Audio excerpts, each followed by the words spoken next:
Well, it's my pleasure now to introduce the man that you saw in the video. His name is Matt Vereecke. He is the new CEO of the Jordan Elizabeth Harris Foundation. And let me tell you, his last name was really hard to pronounce. So say it with me, Vereecke. Vereecke. That makes him feel very special when you pronounce his name right. His last name has 8 letters, and 4 of them are the letter E. So if you see it written, you know how to pronounce it. Let me tell you a little bit about Matt.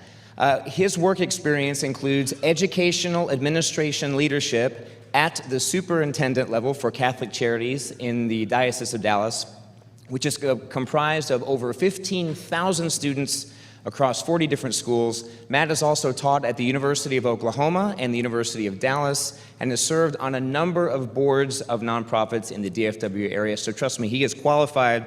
He is fit to lead this organization. He has an undergraduate and master's degrees from the University of Notre Dame, go Irish, and earned his doctorate at the University of Oklahoma, Boomer Sooner.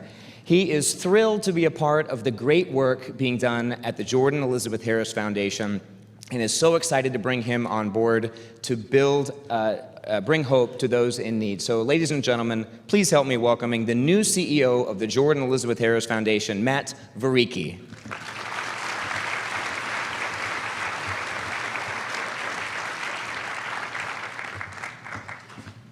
It's great to have people get your name right. I'm excited and thrilled about that.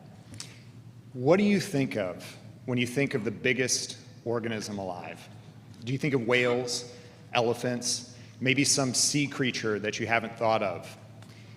In fact, the largest known organism in the world is actually an aspen grove in Utah that's named Pando.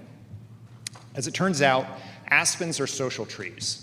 They have this interconnected root system that allows the central organism, in a way scientists don't fully understand, to share resources, to moderate against threats, and to maintain the health of the system. This ensures that new trees can sprout and grow while older trees can re-inject their nutrients into the system near the end of their life. And it means that aspens are really a community that works together. This is Jasper, Canada, where an ecological disaster has really been unfolding over the past several years. The brown trees that you see there are pine trees that have been attacked by a pine beetle that burrows into their trunks and kills them.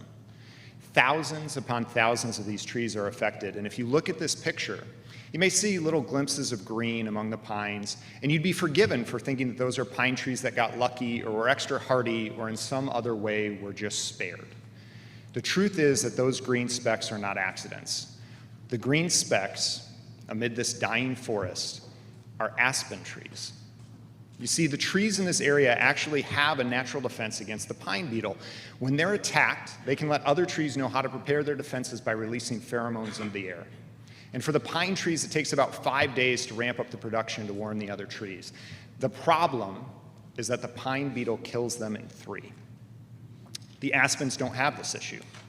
They share signals through their roots, and while the trees on the outer edges of the forest will sometimes get attacked and will sometimes die, their sacrifice protects the rest of the grove. And the lesson here is actually pretty simple. We stand together or we die alone. Now, you've just had a chance to hear about our Hope Squad programs that began with a handful of schools and now serve over 120 in Tarrant County and beyond in both public and private schools. That's 100,000 students that are affected by the work that you've helped support. You got to hear about our QPR programs that are directly targeted toward your business or your nonprofit or your community organization or simply to you personally.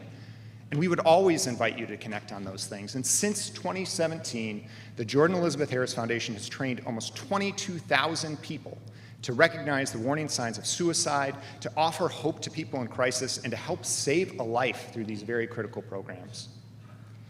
And finally, you need to know that we support research that makes all of this possible, that makes these students safer, that makes your businesses safer, that makes our communities safer, from local experts like Dr. Trivedi and local experiments that we've run through Cook Children's, all the way to a very new focus that we're bringing this September, a focus on global experts and researchers in this country.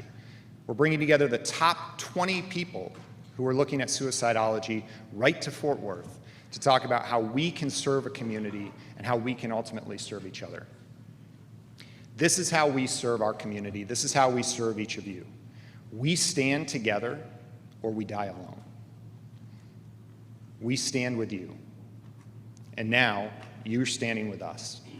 Thank you for being here today.